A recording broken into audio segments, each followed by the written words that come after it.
Would it be Yeah, possible to have an example, maybe using the Miro board, because I know Miro as a tool is a tool that you espouse, is definitely try it out and use it. If you could run an example of showing a simple play with one of these central plays that people could do today, and when they finish the interview, they see it, they say, I want to try this. Could you show one example that they could be using?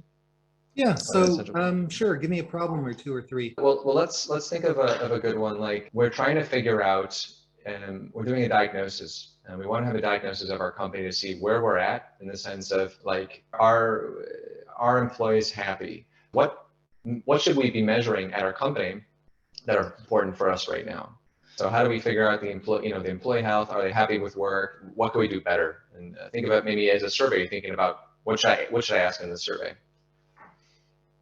So there are many plays that we can use. So let me show you two. Now, the first one I'd like to share with you is, I find this one so interesting to see the reaction that senior leaders have when they first see it.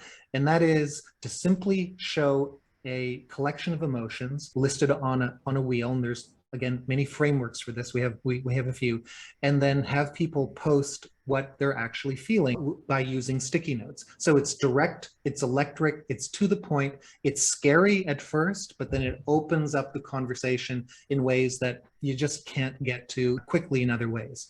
So this is a simple tool that helps identify core emotions. So the cognitive science tells us that there's certain classes of emotions. There's positive emotions of happiness, surprise, less negative emotions, fear, anger, disgust, and sadness, and so on. And then they're further refined along the way. So here, what I recommend is to associate an emotion to a particular topic or issue, as opposed to how are you generally feeling. So if it's to a project, it's to how do you feel about the mission of the organization? How do you feel about? So give it a little bit of focus to it. And then secondly, ask people to put little red voting dots to, and you pre-build them out. So I'm just going to within Miro, correct? Within Miro, and you can also do it physically and in person. And let's just do this here. So I'm just putting here. So how am I feeling? And I get to put in 3 dots because you don't feel always the same thing. And we also can feel, powerful. Let's say, I'm just going to add here. So I can feel powerful. Let's not cover it up because then no one else can add something. But I'm also pissed off at, a couple of team members. And every once in a while, I'm kind of feeling a little overwhelmed. So that's real, right? You can also do things by color coding them, which is the primary, secondary, and tertiary emotion. And so suddenly you have this kind of snapshot here.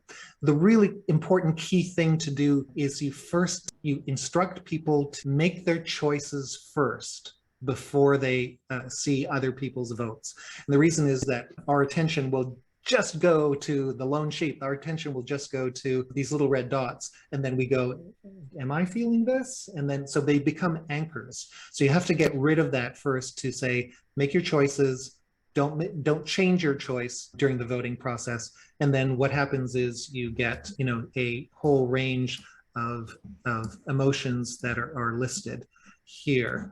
And so that provides, in about 3 minutes, a picture of how people are feeling. It's direct, it's to the point. What are you doing? You're making ideas visible. You're making emotion visible.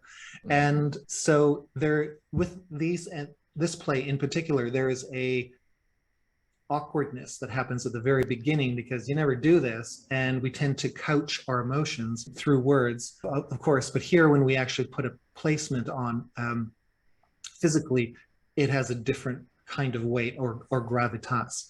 And then as a facilitator, you ask questions. Tell me more about it. What specifically? What is it about the situation that is causing you to feel this? As opposed to, why are you feeling this, right? So you're not defending, you're creating room to help people explain the mechanism that is underpinning and driving the emotion.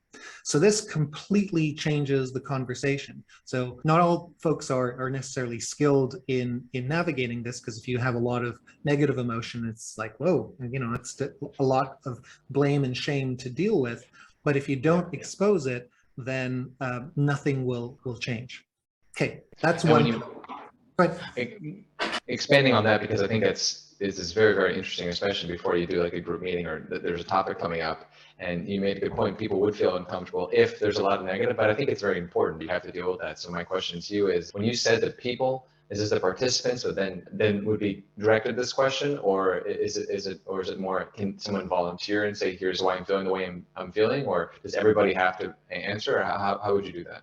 depends on the dynamics of the team. So, Mhm. if the team already is cohesive and, they have a long history, then, and there's skill in navigating this, I would typically go around the wheel as opposed to around the room. So That's what this does is it externalizes the emotional charge.